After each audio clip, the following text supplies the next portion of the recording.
Fala pessoal, Engenheiro Luiz aqui, seja muito bem-vindo a mais um vídeo nesse canal. Essa semana nós vamos falar sobre como avaliar a estabilidade global da sua estrutura. Além do dimensionamento e além da análise que nós fazemos de cada elemento de forma individual, nós precisamos entender a nossa estrutura de forma global. Nós precisamos fazer essa análise estrutural referente aos deslocamentos da nossa estrutura e utilizamos alguns parâmetros que nos ajudam a conceber melhor as nossas estruturas.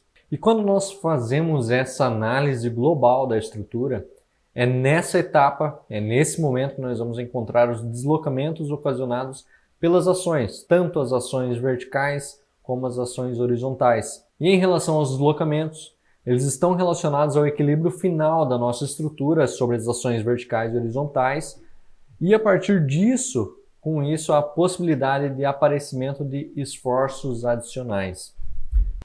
E esses esforços adicionais que acontecem na nossa estrutura, eles são chamados de efeitos de segunda ordem. Que, se nós pararmos para analisar esses efeitos, acontece em qualquer estrutura.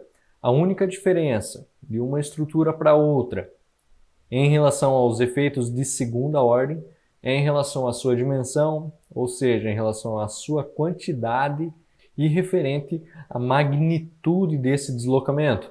E nesse caso, eles precisam ser considerados no dimensionamento de todos os elementos, e o fato é que os efeitos de segunda ordem fazem com que até mesmo nós mudamos toda a concepção do nosso projeto estrutural. É muito importante essa análise, é muito importante essa etapa, tá?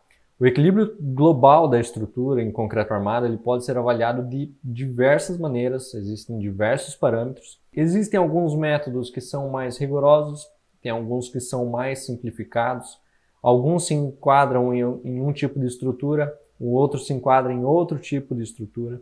Mas o fato é que, com esses parâmetros, nós vamos conseguir classificar a nossa estrutura, seja ela de nós fixos ou nós móveis, que eu vou explicar um pouco mais à frente para vocês.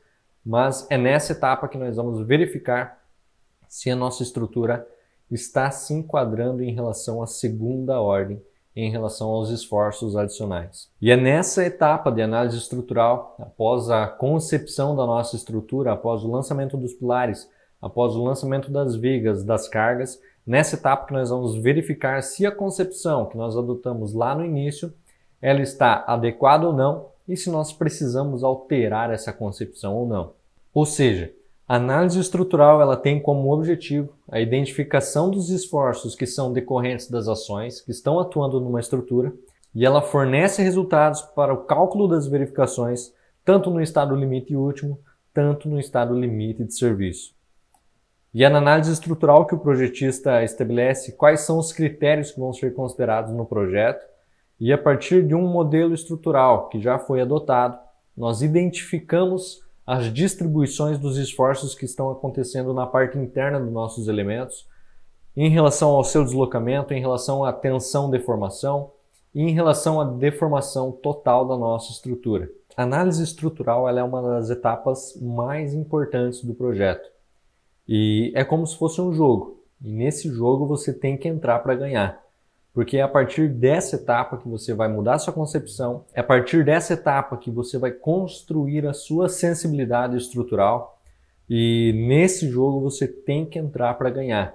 Porque a partir do momento que você já concebeu a estrutura e você não sabe jogar essa parte do jogo de estruturas, que é a análise estrutural, é como se você tivesse com um desfalque no seu time, é como se você tivesse com a sua defesa aberta. Então, nessa etapa, e nesse jogo, você tem que entrar para ganhar, porque é aqui que você vai definir os critérios do seu projeto estrutural, é aqui que vai te dar um norte para que lado que você vai seguir na análise do seu projeto estrutural. E em relação a 6118, no item 14.5, ela apresenta diferentes métodos de análise de estrutura, tanto análise linear com redistribuição, análise plástica, análise não linear e análise através dos modelos físicos. O tipo de análise deve ser aplicado conforme a verificação que você deseja e as considerações de projeto referente ao modelo estrutural que você adotou. E os resultados de análise eles devem ser aplicados conforme o item 14.2.3 e o item 14.2.4 da 6118, onde é classificado em relação à análise em regime linear e análise em regime não linear. E quando nós falamos em análise linear referente à tensão-deformação, e em relação a uma análise linear, é considerado que o comportamento dos materiais se caracterizam por ser elástico linear. Isso significa que a relação tensão-deformação do material ela pode ser definida por uma constante de proporcionalidade, ou seja, nós temos uma linha constante referente à tensão que está sendo aplicada, referente à deformação. Ou seja, nesse caso, quando nós estamos falando sobre análise linear, o módulo de elasticidade do nosso material ele não altera. A rigidez da nossa estrutura ela não altera. Ou seja, se eu aplico uma tensão F na minha estrutura e ela tem uma deformação X, a partir do momento que eu dobro a minha tensão sobre a minha estrutura, eu vou dobrar o deslocamento da minha estrutura. Ou seja, o carregamento da estrutura em uma análise linear, ele é proporcional ao carregamento aplicado. Nessa imagem a gente consegue entender muito bem que nós estamos aplicando uma força de 2P na nossa estrutura e está deslocando 2D numa análise linear. A partir do momento que a gente aplicar, por exemplo, uma carga de 4P na nossa estrutura, a nossa estrutura ela vai deslocar 4D também. E esse é um dos conceitos que é aplicado pela lei de Hooke, que é utilizado também em molas e deformação de molas referente à tensão que está sendo aplicado, porém em concreto armado isso não é aplicável, tá? O concreto armado ele se caracteriza por ter uma análise não linear, ou seja, eu não tenho essa proporcionalidade referente à tensão que eu estou aplicando e a deformação que está me resultando, tá? Vamos supor que eu estou aplicando uma carga de 2P e eu estou inicialmente deslocando 2D, porque de início o concreto armado ele tem uma análise linear. A partir do momento que eu aumento a tensão na minha estrutura, a minha deformação ela tende a aumentar ainda mais referente à análise linear. No concreto armado, eu não tenho essa constância referente à tensão-deformação. Vocês conseguem ver no gráfico. Eu aplico mais tensão e a minha deformação ela é muito maior do que uma análise linear. E por que nós estamos estudando essa etapa nesse momento? O fato é, o concreto armado ele não é linear e para que nós definimos uma constante, para que nós possamos utilizar nos cálculos, para que nós possamos encontrar os deslocamentos da estrutura, foi desenvolvidos métodos simplificados que consideram a situação de não linearidade do material juntamente com uma análise linear. E a resposta não linear da estrutura ela é decorrente de dois tipos de não linearidade, ou seja, a não linearidade física e a não linearidade geométrica. A caracterização da não linearidade física no concreto armado deve-se fundamentalmente às propriedades intrínsecas dos materiais. Os materiais que são constituídos no concreto armado, a partir do momento que nós aplicamos uma tensão de carregamento, ele se comporta de maneira não linear. Por quê? O concreto ele é afetado pelos efeitos de fissuração, efeito de fluência, enquanto o aço, apesar de ele possuir um comportamento mais regular, ou seja, o aço ele tem um comportamento um pouco mais linear que o concreto, ele é afetado pelo efeito do escoamento. Ou seja, a partir do momento que eu estou aplicando uma tensão no meu aço, ele entra no seu limite de escoamento, no qual eu não tenho mais uma linearidade em relação à tensão-deformação. E o comportamento não linear físico do concreto armado, ele deve ser considerado para que nós tenhamos uma análise mais realista de um projeto, porque nós estamos trabalhando com projetos que serão executados. Então, se nós analisarmos o concreto de forma linear, nós estamos equivocados em relação aos deslocamentos que nós estamos encontrando. Para isso, nós precisamos ter esses coeficientes de não linearidade para que nós possamos aplicar no concreto e analisar a estrutura de forma linear. A partir dessa fundamentação em relação à não linearidade física e não linearidade geométrica, foi definido que seria feita uma consideração aproximada dessa não linearidade física para os materiais e para as estruturas que são reticuladas com no mínimo 4 andares e que ela pode ser considerada de forma que reduza a sua rigidez nos elementos. E para isso, pela 6118, no item 15.7.3, foi definido que para vigas, pilares e lajes seria aplicada então essa redução na rigidez dos elementos na não linearidade física. Já a não linearidade geométrica, ela está associada ao deslocamento da posição da estrutura em referente à construção, referente ao espaço. E toda a estrutura, ao ser executada, ela sofre deformações, mesmo que sejam pequenas, seja por desaprumo ou não, e esse deslocamento ele tem comportamento não linear também, por isso que ele precisa ser considerado. Então, tanto a não linearidade geométrica quanto a física, ela deve ser sim considerada na análise da estabilidade global da estrutura, segundo a 6118. A análise da estabilidade global da estrutura é onde nós avaliamos o comportamento da estrutura como um todo perante o estado limite último de instabilidade. E quando nós atingimos o estado limite último de instabilidade, representa que nós perdemos a estabilidade global na nossa estrutura, que é causada pelo aumento das deformações, referente às cargas que estão sendo aplicadas na nossa estrutura.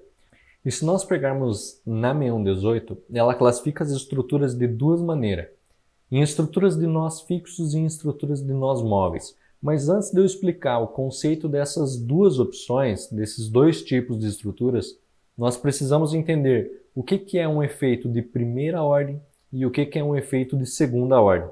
Na análise de primeira ordem, a estrutura ela é considerada sem deformação, tá? Ou com uma deformação pequena. Ou seja, na configuração geométrica inicial da estrutura, os esforços que estão acontecendo nela são chamados de efeitos de primeira ordem, seja pelo peso próprio, seja pelas cargas que estão sendo aplicadas, porém, eu não estou tendo tanta deformação na minha estrutura. Já na análise de segunda ordem, os cálculos dos esforços que são feitos na estrutura, ele é decorrente da configuração geométrica final da primeira ordem.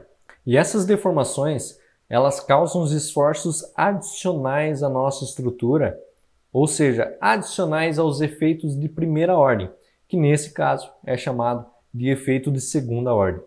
Para que nós possamos entender melhor, imagina o seguinte, nós temos a nossa edificação que está sendo aplicado uma carga referente a peso próprio, referente às ações verticais da nossa edificação, e nós também temos a ação do vento. E com a nossa base engastada, o que acontece?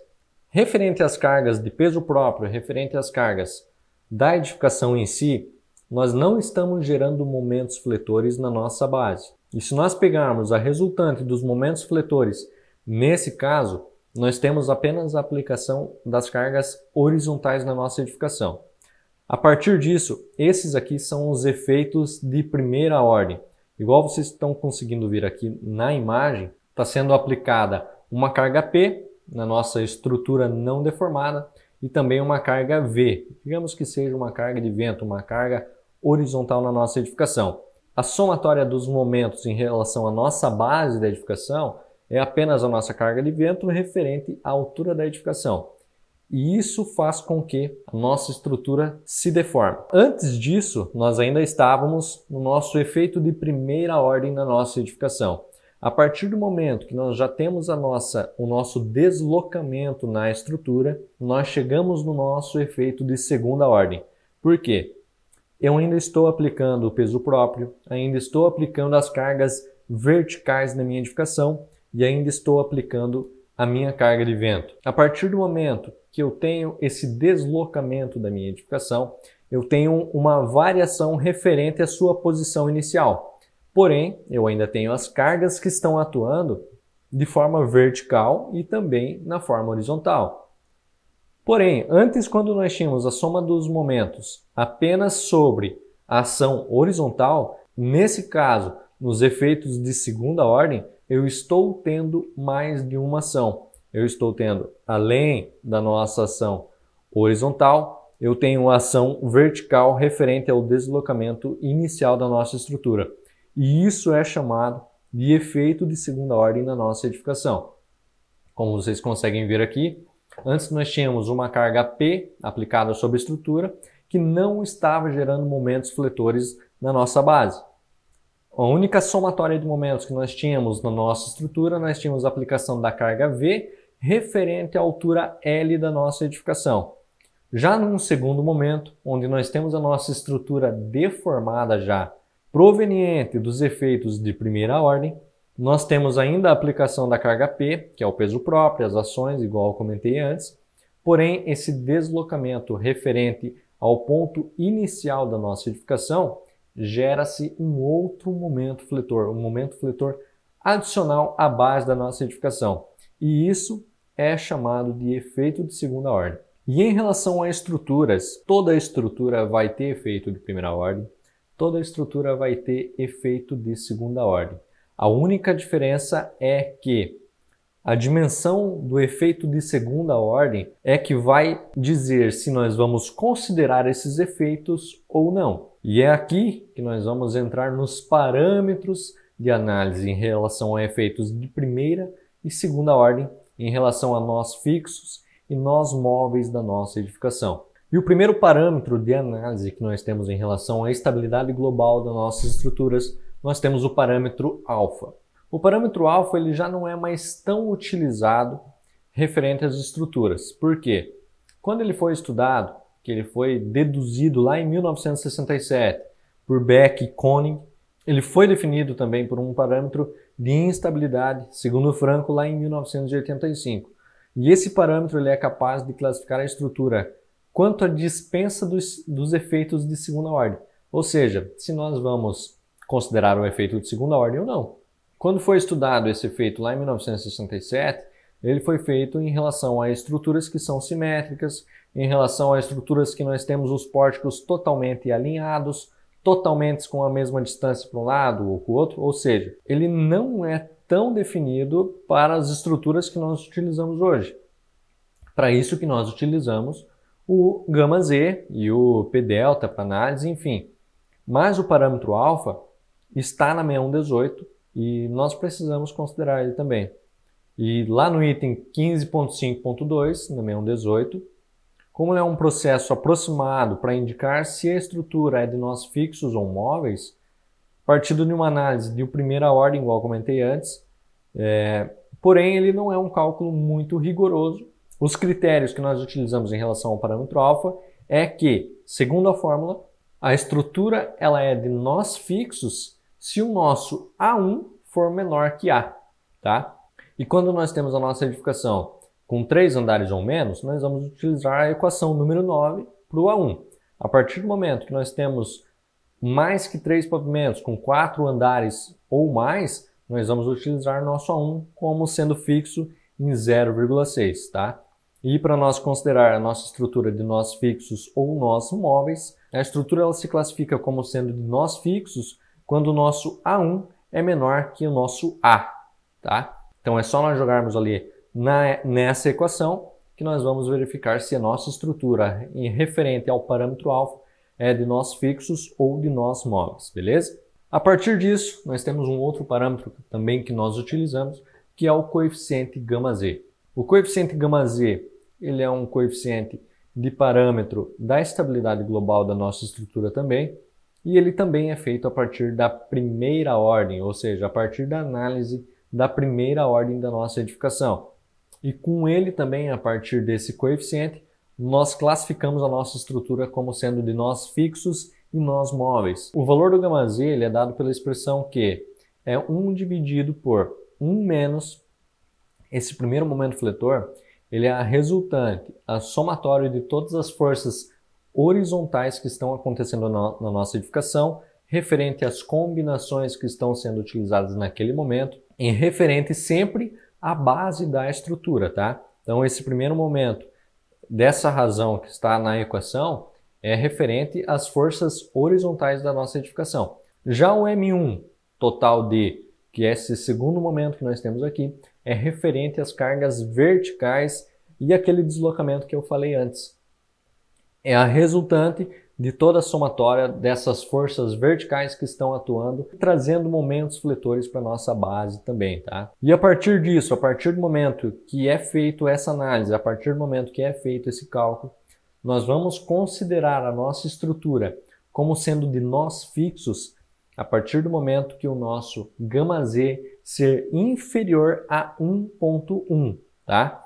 E quando nós temos valores a partir de 1.1, nós consideramos a nossa estrutura como sendo de nós móveis, porém tem um limite. Se nós pararmos para pensar em 1.1, significa que nós estamos ultrapassando 10% da análise da primeira ordem da nossa edificação. E nesse caso, nós consideramos a nossa estrutura de nós fixos quando o nosso valor do γz está até 1.1. A partir de 1.1, nós consideramos a nossa estrutura como sendo de nós móveis, porém nós temos um limite de 30%, ou seja, é de 1.1 até 1.3. Se nós temos uma condição da nossa estrutura que ela está se deslocando mais que 30% da análise de primeira ordem da nossa edificação, significa que a nossa estrutura ela é muito instável, tá? Nós precisamos trabalhar sempre com a nossa estrutura, o ideal mesmo é que nós trabalhemos com 1.1, no máximo 1.1, porque nós vamos trabalhar com estruturas de nós fixos. A partir de 1.1 nós já vamos entrar no parâmetro do γz, que vai até 1.3 e que se torna uma estrutura de nós móveis. A partir de 1.3, sua estrutura está instável, precisa ser revista, precisa conceber novamente. Até mesmo um lançamento operacional errado ali faz com que aumente a instabilidade da nossa edificação, tá? Então, nós temos que tomar muito cuidado na concepção da nossa estrutura referente ao coeficiente γz. Porém, o coeficiente γz ele é considerado e é utilizado para estruturas que são reticuladas de no mínimo 4 pavimentos, ou seja, em sobrados de até 3 pavimentos. Numa edificação de 4 pavimentos, nós vamos começar a considerar o γz. Porém, nos meus projetos, por mais que a utilização do γz é apenas para edificações de no mínimo 4 pavimentos, eu utilizo em todos os meus projetos o coeficiente, eu utilizo os parâmetros de instabilidade para todos os meus projetos, porque isso me traz mais segurança, isso me traz mais economia, e isso aumenta a minha sensibilidade estrutural referente à concepção que eu estou adotando nos projetos, tá? A partir disso, a partir do γz, nós vamos entrar numa análise que é feita para todo tipo de edificação, que é o coeficiente P-delta. O que significa esse coeficiente P-delta? Lembra antes, quando nós estávamos comentando sobre o efeito de segunda ordem, que era referente ao deslocamento da estrutura inicial, referente ao deslocamento de primeira ordem da nossa edificação, nós tínhamos uma carga P e nós tínhamos um deslocamento delta. É nesse ponto que nós encontramos o nome desse coeficiente, coeficiente P-delta, tá? É muito simples. Porém, o coeficiente P-delta ele é feito repetidas vezes. Ou seja, eu tenho a minha edificação, eu tenho o meu efeito de primeira ordem, tá? Que gera um deslocamento. A partir disso, eu entro no meu efeito de segunda ordem da minha edificação. É aqui que o efeito P-delta começa. Por quê? É feito várias interações e isso você pode definir no software quantas interações o software vai fazer para chegar numa análise final do deslocamento da estrutura, tá? Onde nós estamos aplicando uma carga P referente ao delta. A partir disso, nós temos um terceiro deslocamento, digamos assim, e nós ainda estamos aplicando carga. E nós temos um novo delta, um novo P-delta. E isso é feito várias vezes, de forma que nós chegamos a um limite de 1% de diferença em relação à última interação e à penúltima interação que é feito para descobrir o deslocamento final da nossa estrutura. O coeficiente P-delta ele funciona dessa maneira. É feito várias interações até chegar numa porcentagem de 1% referente ao último deslocamento e o penúltimo deslocamento. E lá dentro do software é possível que você habilite ou não esse tipo de interação com a estrutura, tá? O ideal é deixar sempre habilitado, o ideal é sempre utilizar o coeficiente P-delta, igual eu comentei antes. Isso vai te aumentando a sensibilidade estrutural referente à análise que você vai fazer posterior a isso e aumenta a segurança, enfim, você vai concebendo a sua estrutura de uma melhor maneira, tá? Então, nos meus projetos, eu sempre deixo o nosso P-delta, sempre deixo para que seja feita a análise das estruturas com o coeficiente P-delta habilitado, tá? Então, resumindo tudo isso, nós temos o parâmetro alfa, nós temos o gama Z, nós temos o coeficiente P-delta, mas também nós podemos fazer uma análise visual referente aos deslocamentos da estrutura. E, na verdade, depois que nós verificamos se a nossa estrutura é de nós fixos, nós móveis, a gente faz sim essa análise visual nos deslocamentos, elemento por elemento, ou se não na estrutura como um todo, de forma a conceber a nossa estrutura da melhor maneira, tá? Então, se nós formos seguir um passo a passo referente aos projetos, pensamos da seguinte maneira: importamos o projeto arquitetônico, lançamos a estrutura, concebemos essa estrutura referente a pré-dimensionamento dos elementos, referente às cargas que estão sendo aplicadas na estrutura. A partir disso, a gente faz uma análise. A partir disso, a gente verifica a instabilidade da nossa edificação com esses parâmetros. Parâmetro alfa, parâmetro gama Z. E a partir do coeficiente gama Z, seja lá que ele deu 1.1, 1.2 ou até 1.3, a gente verifica se a nossa estrutura é de nós fixos ou se a nossa estrutura é de nós móveis. Se a estrutura ela se enquadra em nós móveis, volta para a concepção, volta para a análise do que você lançou, volta para a análise da posição dos pilares, volta para a análise das cargas que estão sendo aplicadas, para que você consiga diminuir o coeficiente gama Z de forma a chegar a 1.1 ou a menos que 1.1, tá? E que seja inferior a 10% da nossa edificação lá na primeira ordem, tá? A nossa estrutura ela vai estar mais estável, nossa estrutura vai estar mais segura e, consequentemente, como nós temos menos momentos fletores atuando na base da nossa edificação, nós temos menos deslocamentos, consequentemente, menos deformação. A nossa taxa de armaduras vai diminuir referente aos deslocamentos de segunda ordem, tá? Ou se é de nós fixos ou se é de nós móveis. Então, sempre faça essa análise. Verifique o gama Z, independente do tamanho da sua estrutura. Eu acredito que não apenas para 4 pavimentos acima, eu sempre analiso o gama Z, sempre utilizo o coeficiente P-delta, porque isso faz com que eu volte para a estrutura, verifique a concepção novamente, verifique o lançamento que eu fiz da estrutura, tá? E isso traz mais segurança para a edificação que nós estamos projetando.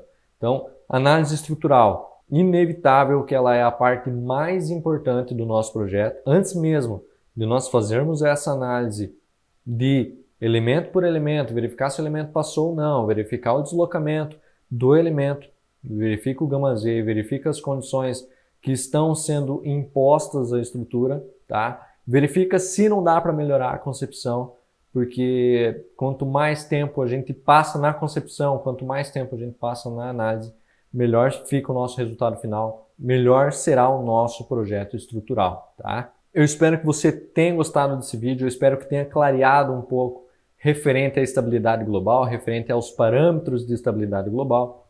Se você não participa ainda do nosso grupo no Telegram, o convite está aqui embaixo. Eu espero que você tenha realmente gostado desse vídeo. Deixe seu comentário aqui embaixo. É muito importante eu saber como vocês estão achando dessas aulas. Deixe também a sua opinião referente a esses parâmetros de estabilidade. Como que você faz a verificação desses esforços, como que você faz a verificação da instabilidade do seu projeto, tá? Vamos trocar essa ideia. Eu espero que você tenha gostado. Se inscreva nesse canal, deixe o like. Deu bastante trabalho para fazer esse vídeo.